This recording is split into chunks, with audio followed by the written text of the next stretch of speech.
Multi level marketing എന്ന് പറയുമ്പോൾ കടകമ്പോളങ്ങളില്ലാതെ ഉപഭോക്താവിന് സാധനങ്ങളും സേവനങ്ങളും എത്തിക്കുന്ന ഒരു സംവിധാനമാണ്. കടകമ്പോളങ്ങൾ ഇല്ല എന്ന് പറയുമ്പോൾ ആ സാധനങ്ങൾ എത്തിക്കാനായിട്ട് ഉപയോഗിക്കുന്ന മാർഗം എന്ന് പറയുന്നത് വ്യക്തികളാണ്. മാൻ പവർ ഉപയോഗിച്ചുകൊണ്ട് ജനങ്ങളുടെ സഹായത്തോടെ കടകമ്പോളങ്ങളില്ലാതെ വ്യക്തികളിലേക്ക് അല്ലെങ്കിൽ ഉപഭോക്താവിലേക്ക് സാധനങ്ങൾ എത്തിക്കുന്ന ഒരു സംവിധാനമാണ് മൾട്ടി ലെവൽ മാർക്കറ്റിംഗ്. ഇത് വർഷങ്ങളായിട്ട് നമ്മുടെ നാട്ടിൽ നിലനിൽക്കുന്നെങ്കിലും ഇവിടെ ചർച്ച ചെയ്തതുപോലെ ഇതിനൊരു വ്യക്തമായ ഒരു ധാരണ ജനങ്ങൾക്കില്ല എന്നുള്ളതാണ്. ഒരു ബിസിനസ്സുകാരനെ സംബന്ധിച്ചിടത്തോളം അവന് ബിസിനസ് തുടങ്ങാനായിട്ട് ധാരാളം ക്യാപിറ്റൽ ആവശ്യമുണ്ട്, അവനൊരു കെട്ടിട സമുച്ചയം ആവശ്യമുണ്ട്, അതിന് പ്രൊഡക്ഷൻ ആവശ്യമായിട്ടുള്ള മെഷീനറി ആവശ്യമുണ്ട്. അങ്ങനെ ഒട്ടനവധി ചിലവുകൾ ആവശ്യമുള്ള ഒരു സംവിധാനമാണ് ഒരു ബിസിനസ് എന്ന് പറയുന്നത്. അപ്പോൾ ആ ബിസിനസ് തുടങ്ങാനായിട്ട് ആഗ്രഹിക്കുന്ന ധാരാളം വ്യക്തികൾ നമ്മുടെ സമൂഹത്തിലുണ്ട്. പക്ഷേ ഈ പറയുന്ന ഈ സാമ്പത്തികം ഒരു വലിയ തടസ്സമാണ്. പ്രത്യേകിച്ച് ഇന്നത്തെ ഒരു സാഹചര്യത്തിൽ പണം മുടക്കി ബിസിനസ് ചെയ്യാനായിട്ട് മുന്നോട്ട് വരുവാനായിട്ട് ആൾക്കാർ നമുക്ക് ലഭ്യമല്ല. അതുകൊണ്ട് പണം മുടക്കാതെ എങ്ങനെ ബിസിനസ്സിൽ പങ്കാളിയാകാം എന്നുള്ള ഒരു ചിന്തയിലേക്ക് വരുമ്പോഴാണ് ഈ മൾട്ടി ലെവൽ മാർക്കറ്റിങ്ങിൻ്റെ പ്രസക്തി ഏറുന്നത്. അപ്പോൾ ഈ മേഖലയിൽ പ്രവർത്തിക്കുന്ന കമ്പനികളിൽ ഒരു പങ്കാളിയാകാനായിട്ട് നമ്മളിൽപ്പെട്ട ഒരാൾക്ക് അല്ലെങ്കിൽ നിങ്ങൾക്ക് സാധിക്കുമെന്നുള്ളതാണ്. പണം മുടക്കാതെ തന്നെ ഒരു കമ്പനിയുടെ ഭാഗമായി അവരുടെ പ്രോഡക്റ്റ് കൺസ്യൂമറിന് വിൽക്കാനായിട്ട്, അതായത് ഒരു ബിസിനസ്സുകാരൻ അല്ലെങ്കിൽ ഒരു എൻ്റർപ്രനർ എന്നുള്ള ഒരു അന്തസ്സിൽ തന്നെ നിന്നുകൊണ്ട് സാധനങ്ങൾ എത്തിക്കാനായിട്ട് ഈ സംവിധാനത്തിലൂടെ സാധിക്കുന്നു എന്നുള്ളതാണ് ഈ ബിസിനസ്സിൻ്റെ സവിശേഷത. അപ്പോൾ 2016 കേന്ദ്ര സർക്കാർ ഈ മൾട്ടി ലെവൽ മാർക്കറ്റിംഗ് അല്ലെങ്കിൽ ഡയറക്റ്റ് സെല്ലിങ്ങിന് ഒരു മാർഗ്ഗരേഖ, ഒരു സെൻട്രൽ ഗൈഡ് ലൈൻസ് പ്രഖ്യാപിച്ചത്. ആ മാർഗ്ഗരേഖയിൽ നിന്നുകൊണ്ടാണ് അന്ന് 2016 മുതൽ 2021 വരെ പറയാൻ കാരണം 2021 ഈ മാർഗ്ഗരേഖ മാറി ഇന്ത്യൻ പാർലമെൻറ്റിൽ പാസ്സാക്കിയ ഉപഭോക്തൃ സംരക്ഷണ നിയമമുണ്ട്, കൺസ്യൂമർ പ്രൊട്ടക്ഷൻ ആക്ട് 2019.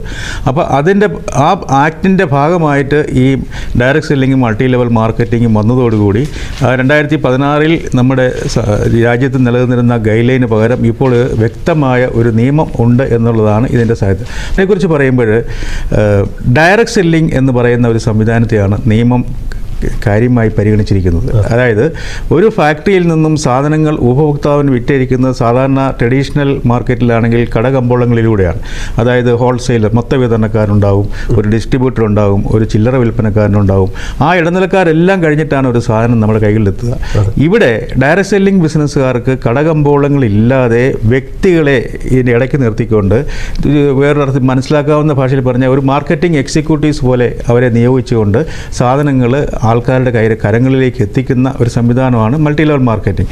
അപ്പോൾ എല്ലാ മൾട്ടി ലെവൽ മാർക്കറ്റിംഗും നിയമാനുസൃതമല്ല എന്ന് പറയാൻ കാരണം ഡയറക്റ്റ് സെല്ലിംഗ് ചെയ്യുന്ന കമ്പനികൾക്കേ മൾട്ടി ലെവൽ നിയമാനുസൃതമാക്കി പ്രവർത്തിക്കാൻ പറ്റുള്ളൂ. എന്ന് പറഞ്ഞാൽ സൂപ്പർ മാർക്കറ്റിൽ നിന്ന് കുറേ സാധനം എടുത്ത് ഞാൻ മൾട്ടി ലെവൽ മാർക്കറ്റിംഗ് ചെയ്യുക എന്ന് പറഞ്ഞാൽ അത് നിയമാനുസൃതമല്ല. നല്ല കമ്പനികളുടെ പ്രോഡക്റ്റ് വെച്ച് നമുക്ക് തരം തിരിച്ചറിയാം. നിലവാരമില്ലാത്ത പ്രോഡക്റ്റുമായി വരുന്ന കമ്പനികളെ തിരിച്ചറിയണം. അവരുടെ ഉദ്ദേശശുദ്ധി ശരിയല്ല. അപ്പോൾ അതുകൊണ്ട് നമ്മൾ മുടക്കുന്ന പൈസ 100 രൂപ മുടക്കുകയാണെങ്കിൽ അത് നമ്മൾ ട്രഡീഷണൽ മാർക്കറ്റിൽ നമ്മളൊരു സാധനം വാങ്ങിക്കുമ്പോൾ നമുക്കൊരു തൃപ്തിയുണ്ട്, അത് കൺസ്യൂം ചെയ്യാൻ അതിൻ്റെ ഒരു തൃപ്തിയുണ്ട്. ആ രീതിയിലുള്ള ഒരു സംവിധാനത്തെക്കുറിച്ചായിരിക്കും ഒരു സാധാരണ മനുഷ്യന് നിയമാനുസൃതത്തെക്കാൾ അപ്പുറം പ്രോഡക്റ്റിൻ്റെ ഒരു ക്വാളിറ്റി കുറിച്ച് അല്ലെങ്കിൽ അതിൻ്റെ പ്രൈസിങ്ങിനെ കുറിച്ചൊക്കെ ഒരു രൂപകൽപ്പന ഉണ്ടായിരിക്കും. പ്രോഡക്റ്റ് ചോദിച്ച് വാങ്ങിച്ചത് പ്രോഡക്റ്റ് ഉപയോഗിച്ച് അതിനെ എനിക്ക് വേണമെന്ന് പറയുന്ന ഒരു രീതിയിലേക്ക് വരുന്ന പ്രോഡക്റ്റാണ്. വളരെ ലളിതമായി പറഞ്ഞാൽ ആ പ്രോഡക്റ്റ് നല്ലതായിരിക്കും. മൾട്ടി ലെവൽ മാർക്കറ്റിംഗ് ഡയറക്റ്റ് സെല്ലിങ്ങിലൂടെ ഒരു പ്രോഡക്റ്റ് വാങ്ങിക്കുമ്പോൾ ആ വാങ്ങിക്കുന്ന സാധനത്തിൻ്റെ പ്രോഫിറ്റിൻ്റെ ഒരു വിഹിതം എനിക്ക് തിരിച്ചു വരുന്നുണ്ട്. അതുകൊണ്ടാണ് ഈ മേഖലയിൽ ധാരാളം ആൾക്കാർ പ്രവർത്തിക്കാനായിട്ട് സാധിക്കും. നമ്മൾ വെറുതെ കൺസ്യൂം ചെയ്യുകയല്ല, കൺസംഷൻ ചെയ്യുമ്പോൾ ആ കമ്പനി ഉണ്ടാക്കുന്ന പ്രോഫിറ്റിൻ്റെ ഒരു വിഹിതം ഈ കൺസ്യൂമർക്ക് കിട്ടുന്നു എന്നുള്ളതാണ്. അപ്പോൾ ആ കൺസ്യൂമർ എന്ന് പറഞ്ഞാൽ അവർ ഡയറക്റ്റ് ഡിസ്ട്രിബ്യൂട്ടേഴ്സ് എന്നാണ് പറയുക. ആ ഡിസ്ട്രിബ്യൂട്ടേഴ്സ് ഇവരുടെ സാധനങ്ങൾ വാങ്ങിച്ച് മറ്റുള്ളവർക്ക് റെഫർ ചെയ്ത് വാങ്ങിക്കുമ്പോൾ ഓരോ സെയിലിലും അവർക്ക് ആ പ്രോഫിറ്റിൻ്റെ ഒരു വിഹിതം ബൈബാക്ക് തിരിച്ചു വരുന്നു. അപ്പോൾ അതാണ് അതിൻ്റെ ഏറ്റവും വലിയ സവിശേഷത. അപ്പോൾ മൾട്ടി ലെവൽ മാർക്കറ്റിംഗ് മാത്രം അല്ലെങ്കിൽ ഡയറക്റ്റ് സെല്ലിംഗ് മാത്രമാണ് ആ പ്രവർത്തനം. നമ്മൾ സാധാരണ ഏത് സൂപ്പർ മാർക്കറ്റിൽ പോയാലും ചിലപ്പോൾ ഒരു ഡിസ്കൗണ്ട് കിട്ടുമായിരിക്കും. അപ്പോൾ ഡിസ്കൗണ്ടിനപ്പുറം ഇവിടെ കിട്ടുന്നത് പ്രോഫിറ്റിൻ്റെ ഒരു ഷെയർ. അതായത് ഡയറക്റ്റ് സെല്ലിംഗ് ഞാൻ പറഞ്ഞല്ലോ ഓപ്പർച്യൂണിറ്റി ഷെയറിംഗ് ആണ്. ആ ഡയറക്റ്റ് സെല്ലിംഗ് ബിസിനസ്സിൻ്റെ ഒരു പങ്കാളിയാണ് ഈ പറയുന്ന ഡിസ്ട്രിബ്യൂട്ടർ.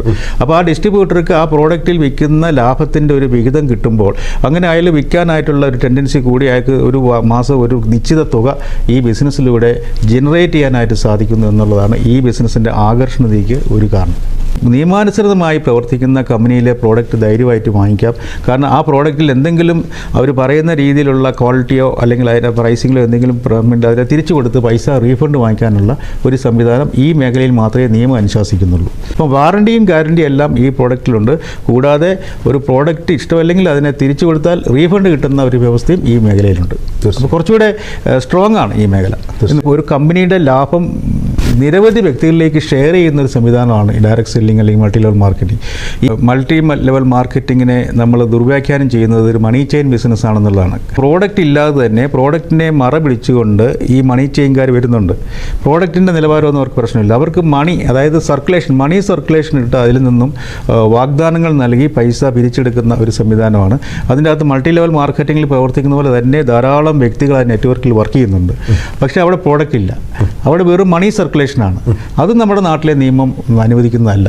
നമ്മൾ ഈ ഇന്ത്യൻ പാർലമെൻറ്റിൽ പാസ്സാക്കിയ ഡയറക്റ്റ് സെല്ലിംഗ് റൂളിൻ്റെ അകത്ത് അനുവദനീയമായ നിയമത്തിൽ പ്രവർത്തിക്കുന്നതല്ല ഈ മണി ചെയിൻ എന്ന് പറയുന്നത്. മണി ചെയിൻ ഇവിടെ ഇല്ലീഗലാണ്. നമ്മുടെ ഇന്ത്യ മഹാരാജ്യത്ത് മണി ചെയിൻ, അതായത് പ്രോഡക്റ്റ് ഇല്ലാതെ ആൾക്കാരെ വെച്ച് പണം പിരിച്ച് ലാഭം ഉണ്ടാക്കുന്ന ആ സംവിധാനം ഇവിടെ ഇല്ലീഗലായിട്ടാണ്. അതായത് അതിനെ നിയന്ത്രിക്കാനായിട്ട് PCMC ആക്ട് എന്ന് പറയുന്ന ഒരു ആക്ട് അത് പോലീസ് വകുപ്പാണ് കൈകാര്യം ചെയ്യുന്നത്. മണി സർക്കുലേഷൻ നടക്കുന്ന ബിസിനസ്സാണ് മണി ചെയിൻ. അവിടെ പ്രോഡക്റ്റ് ഇല്ല. മൾട്ടി ലെവൽ മാർക്കറ്റിങ്ങിൻ്റെ അതേ മെത്തേഡായിരിക്കും മണി ചെയിൻകാർ ഉപയോഗിക്കുന്നത്. പക്ഷേ അതിലൂടെ ആ മൾട്ടി ലെവൽ മാർക്കറ്റിംഗ് ശൃംഖലയിലൂടെ ഒഴുകുന്നത് പ്രോഡക്റ്റ് അല്ല, മണിയാണ്. പിന്നെ ഇതിൻ്റെ അകത്ത് പ്രവർത്തിക്കുന്ന വ്യക്തികളുടെ എണ്ണം വളരെ വലുതാണ്. അപ്പോൾ ഇനി വരാൻ പോകുന്നത് അതിനേക്കാൾ കൂടുതലായിരിക്കും. കാരണം ഇത് ഒരു ലീഗലൈസ് ചെയ്ത് നിയമാനുസൃതമായി ഈ ബിസിനസ് വന്നു കഴിയുമ്പോൾ ഈ ധാരാളം ചെറുപ്പക്കാർ ഈ മേഖലയിലേക്ക് കടന്നു വരും. അപ്പോൾ അതിനൊരു വലിയ വ്യാപ്തിയുണ്ട്, വലിയൊരു സംവിധാനമുണ്ട്. ലക്ഷങ്ങൾ ഈ മേഖലയിലേക്ക് കടന്നു വരാനായിട്ടുള്ള ഒരു ഓപ്പർച്യൂണിറ്റി നമ്മളെ കാത്തിരിക്കുകയാണ്. നമുക്കറിയാം, തൊഴിലില്ലായ്മ വളരെ ഗൗരവമായി മുന്നോട്ട് പോകുന്ന ഈ സമയത്ത്, നമ്മുടെ ചെറുപ്പക്കാരെല്ലാം അന്യരാജ്യത്തേക്ക് ചേക്കേറുന്ന ഈ സമയത്ത് ഇവിടെ പ്രവർത്തിക്കാൻ പറ്റുന്ന ഒരു നല്ല ബിസിനസ്, ഒരു ഓപ്പർച്യൂണിറ്റി ഗവൺമെന്റ് തലത്തിൽ ഉണ്ടാകുമ്പോൾ തീർച്ചയായിട്ടും കുറെയെങ്കിലും ചെറുപ്പക്കാർ ഇവിടെ നിൽക്കുകയും ഈ ബിസിനസിന്റെ ഭാഗമായിട്ട് മാറുകയും ചെയ്യുമെന്ന് നമുക്കറിയാം. നല്ല പ്രോഡക്റ്റ് ഉള്ള, അതായത് കൺസ്യൂമേഴ്സിന്റെ മുമ്പിൽ ധൈര്യമായിട്ട് അവതരിപ്പിക്കാൻ പറ്റുന്ന പ്രോഡക്റ്റ് ഉള്ള കമ്പനിയിൽ മാത്രം നിങ്ങൾ പ്രവർത്തിക്കാനായിട്ട് ശ്രമിക്കുക. അപ്പൊ നല്ല രീതിയിലുള്ള കമ്പനികളെ സമൂഹത്തിന്റെ മുമ്പിൽ അവതരിപ്പിച്ചുകൊണ്ട് ആ കമ്പനിയിലെ പ്രോഡക്റ്റുകൾ നിങ്ങൾ യഥേഷ്ടം വിതരണം ചെയ്തുകൊണ്ട് ഈ നമ്മുടെ രാജ്യത്തെ, നമ്മുടെ എക്കോണമിയിൽ നമുക്കറിയാം, നമ്മുടെ കേരളം സാമ്പത്തികമായി കുറച്ച് പുറകോട്ട് പോയിക്കൊണ്ടിരിക്കുകയാണ്. അപ്പൊ ആ മേഖലയിലെല്ലാം ടാക്സ് ആയിട്ടും അല്ലെങ്കിൽ എക്കോണമിയുടെ വൈബ്രന്റ് ആയിട്ടും ഈ ഇൻഡസ്ട്രി പ്രവർത്തിക്കട്ടെ എന്ന് ഞാൻ ആശംസിക്കുന്നു. ഇത് ഇന്ത്യ മഹാരാജ്യത്ത് ഒരു വലിയ മുന്നേറ്റമായിരിക്കും.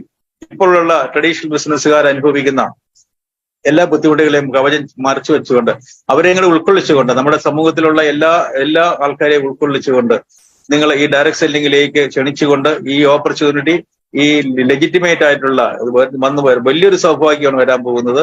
നിങ്ങൾ നാളിതുവരെ എന്തെങ്കിലും പോരായ്മകൾ ഉണ്ടായെങ്കിൽ അതിനെ ഇല്ലായ്മ ചെയ്തുകൊണ്ട് വളരെ എഫക്റ്റീവ് ആയിട്ടുള്ള ഒരു മെക്കാനിസം വരികയാണ്. അപ്പൊ ധൈര്യമായിട്ട് ഇപ്പൊ എന്നെ കേൾക്കുന്ന ഈ മീറ്റിംഗിൽ പങ്കെടുക്കുന്ന എല്ലാവരോടും ഞാൻ ആഹ്വാനം ചെയ്യുന്നു. ഇനി ഇതുപോലുള്ള വലിയൊരു ജനസമിതി അല്ലെങ്കിൽ ജനത്തിന്റെ അംഗീകാരം വാങ്ങിക്കുവാനായിട്ട് നിങ്ങൾ പ്രതിജ്ഞാബദ്ധമാണ്. നിങ്ങളെ ഞങ്ങൾ ഭരമേൽപ്പിക്കുന്നു. ഇനി നിങ്ങൾക്ക് യാതൊരു വിധത്തിലുള്ള ആശങ്കയും വേണ്ട എന്ന് ഞാൻ പറയുന്നു. നല്ല രീതിയിൽ പ്രവർത്തിക്കുന്ന കമ്പനികൾക്ക് യഥേഷ്ടം മുന്നോട്ട് പോകാൻ സാധിക്കും.